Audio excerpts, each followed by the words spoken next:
Did you know that 93% of people think they are better drivers than average? This is a perfect example of overconfidence bias and an entry point into the fascinating field of behavioral economics. Imagine a world where psychology and economics come together, intertwining like the strands of a DNA helix. This world isn't a figment of our imagination, but a real and thriving field of study known as behavioral economics. It's a discipline that challenges the traditional economic view that humans are perfectly rational beings, always making decisions that maximize their benefit. Instead, it proposes that our decisions are influenced by a complex cocktail of emotions, biases, and societal pressures. When we think about economics, we might envision graphs, charts, and numbers. Traditional economics would have us believe that we're always on the ball, calculating the best outcomes for ourselves. But let's be real, we're human, and being human means we're wonderfully complex creatures, sometimes acting in ways that can seem, well, irrational. Yet it's this very irrationality that makes behavioral economics so intriguing.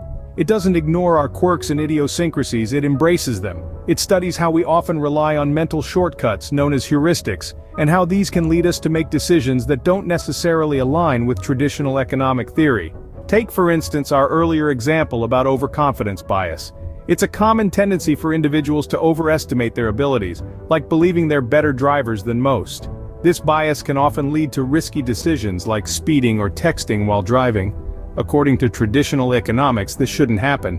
But in the real world it does, and that's where behavioral economics steps in to provide explanations. Behavioral economics is like a bridge, linking the human mind with economic theory. It doesn't merely study markets and money, it delves into the human psyche, exploring how our minds influence our economic decisions. So buckle up as we dive into the realm where economics meets psychology. Imagine you bought a lottery ticket and won $100. Would you be more likely to spend that $100 on something frivolous or save it? Behavioral economics can predict your answer. Enter the intriguing world of biases. Let's start with mental accounting bias. This bias refers to our tendency to treat money differently based on its source, and our lottery example is a prime instance of it. Say you have a savings account for emergencies, but you also just won that $100 from a lottery ticket. You're more likely to spend the lottery money on something unnecessary, maybe a fancy dinner or a new pair of shoes, rather than add it to your savings. Why? Because you see it as fun money or free money, separate from your hard-earned savings. This might seem irrational from an economic perspective, but it's a common quirk of human behavior. After all, a dollar is a dollar no matter where it comes from, right? Yet our brains often compartmentalize funds based on their origins, leading us to make decisions that might not make sense in a purely economic sense. Let's now venture into another bias territory: confirmation bias. This is our subconscious inclination to seek out and favor information that confirms our existing beliefs or hypotheses. Consider this: you believe that cats are better pets than dogs. While browsing the internet, you come across two articles, one praising cats and the other praising dogs. Chances are, you'll read the cat article and skip the dog one, simply because it aligns with your pre-existing belief. In an ideal world, we'd consider all available information before making a decision. But our brains are wired to take shortcuts, to avoid cognitive dissonance, and to reinforce our existing beliefs. That's confirmation bias at work. These biases show us that our economic decisions aren't always as rational as we think. We're influenced by a variety of factors, from the source of our money to our pre-existing beliefs, that can lead us to make decisions that might seem illogical from a purely economic perspective. But that's the beauty of behavioral economics. It helps us understand these quirks of human decision-making. Ever wondered why you can't resist a limited time offer? That's a heuristic at work.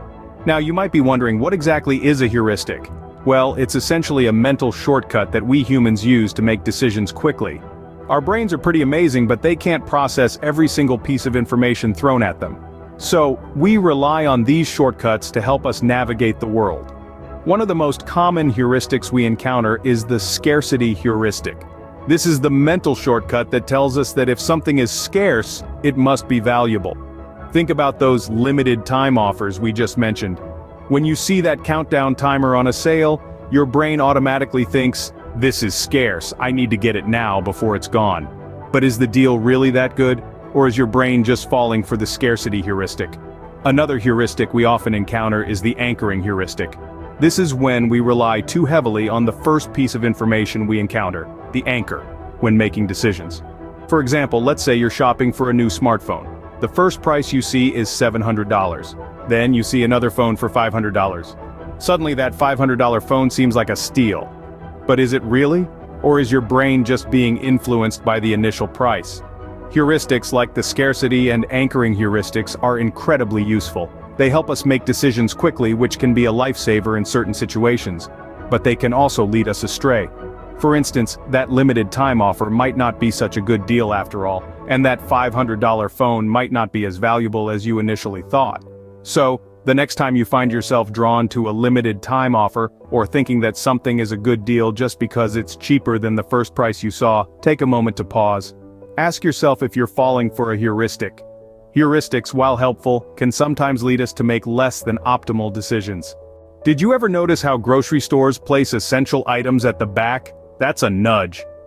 Welcome to the world of nudge theory, an intriguing aspect of behavioral economics. This subtle strategy influences our behavior without restricting our freedom of choice. By simply tweaking the way options are presented or altering the environment, nudge theory gently guides us to make certain decisions. So back to the grocery store. Ever wondered why milk, eggs, and bread, some of the most commonly purchased items, are often located at the back of the store? It's a classic example of nudge theory in action. By placing these essentials at the rear, stores subtly encourage us to walk past a plethora of other tempting products. Chances are we'll pick up a few extra items on our journey through the aisles, thereby increasing our total purchase. It's not that we're forced to buy more, we're gently nudged. But nudge theory isn't confined to the realm of retail. It's used by governments and organizations worldwide to influence our behavior in ways that benefit society. Let's consider organ donation. In countries where citizens are automatically enrolled as organ donors but have the freedom to opt out, organ donation rates are significantly higher than in countries where people must actively opt in. That's the power of a nudge. Similarly, energy companies often provide feedback to consumers about their energy consumption compared to their neighbors. This subtle nudge can lead to a reduction in energy use, promoting conservation and sustainability. In essence, nudge theory leverages our human tendencies and biases to steer us towards beneficial outcomes. It's not about manipulation or coercion. It's about harnessing the power of suggestion to encourage better decisions. So the next time you find yourself reaching for that unplanned item in the grocery store, or making a choice that seems strangely influenced, remember, nudges are likely at play. Nudges are everywhere, subtly guiding our choices. Behavioral economics, it's not just about money, it's about understanding human behavior. It's about how we make decisions, why we make them, and the factors that influence our choices. So, let's take a moment to reflect on what we've learned so far.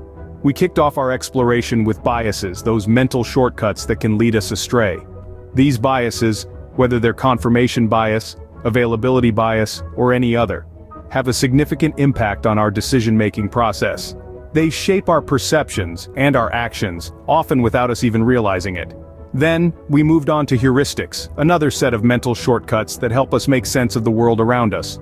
We use heuristics like the anchoring and adjustment heuristic or the representativeness heuristic to make quick judgments and decisions. But just like biases, heuristics can lead to errors in judgment, causing us to make decisions that may not be in our best interest. Next, we delved into the nudge theory. This innovative concept emphasizes how small changes in how choices are presented can have a significant impact on our decisions. Whether it's a pop-up on a website encouraging us to save energy or a simple prompt to sign up for a retirement savings plan, these nudges can guide our behavior in subtle yet powerful ways. But why does all this matter? Well, understanding behavioral economics is crucial in various fields. In policymaking, it helps create strategies that can guide public behavior towards desirable outcomes. In marketing, it helps businesses understand how consumers make purchasing decisions. And in personal finance, it helps individuals make better financial decisions, from saving for retirement to investing in stocks. So the next time you're about to make a decision, remember, it's not just numbers and logic at play. There's a whole world of biases, heuristics, and nudges shaping your choices. And that's the beauty of behavioral economics. It helps us understand the complex and often irrational world of human decision-making. Next time you make a decision, remember, it's not just economics, it's behavioral economics at play.